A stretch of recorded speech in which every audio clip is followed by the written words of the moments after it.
তোমার নাম কি? চঞ্চল চৌধুরী, আটটা কম। চঞ্চল চৌধুরী। বাড়ি কয়তলা তোমার? বাড়ি পাঁচতলা। পাঁচতলা বাড়ি। সাভার? সাভার কোন জায়গায়? তারপরে জামা বাড়ি। আচ্ছা এখন তুমি আমার কাছে কি চাও? মামা ডাক্তার মামা থেকে মামা। এই যে পায়ে ধরে কিন্তু টাকা চাইছো, আগেও চাইছে। হ্যাঁ, হ্যাঁ তোমার পাঁচতলা বাড়ি, তাহলে তুমি এই যে পায়ে ধরে আমার কাছে টাকা চাও কে? পিস্টাই মোটি বেড়াম তবা দিয়ে আমার তবা বাড়ি তবা দিয়ে পুলে চুরি করে না, পুলে বিলতে পুলে চুরি করো না কিন্তু ভিক্ষা করো নাকি? হ্যাঁ।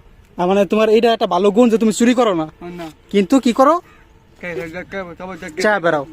চা বেড়াও না, 10 টাকা চা বেড়াও। হ্যাঁ, আর তোমার বাড়িটা সাভার কোন জায়গায়? পাঁচতলা? তবে বাজার দিব অফিস না, দিব অফিস। হ্যাঁ হ্যাঁ। দিব অফিস না তোমার নিজের বাবার বাড়ি পাঁচতলা? না বাড়ি করতে তুমি করছো? বাড়া দিছি বাড়া। ভাড়া দিছো তুমি? হ্যাঁ, ওরে খাইছে। পাঁচতলা বাড়ি তোমার? হ্যাঁ। দর্শক দেখেন যে এই ব্যক্তি দাবি করতেছে তার পাঁচতলা বাড়ি আছে, কিন্তু সে আমার কাছে টাকা চাইতেছে 10 টাকা পায়ে ধরে। আগেই পায়ে ধরছো না আমার? আগেই পায়ে ধরছে। এখন সে আমি বললাম যে তুমি তো ভালো সুস্থ মানুষ, কাজ করে খাইতে পারো নাকি? কথা কইতে পারো না, ঠিক আছে। তাহলে তুমি যদি চার দোকানে কাজ করো, তাহলে তোমার তো খালি চার ইয়াটা দৌড়ে খালি আরেকজনটা নিয়ে দিবা, ঠিক না? কার ধরে বার করে দেয় কে? কথা শোনো না এর লেগা। তাও তোমার কত বেতন? 5-7 হাজার বেতন দিব।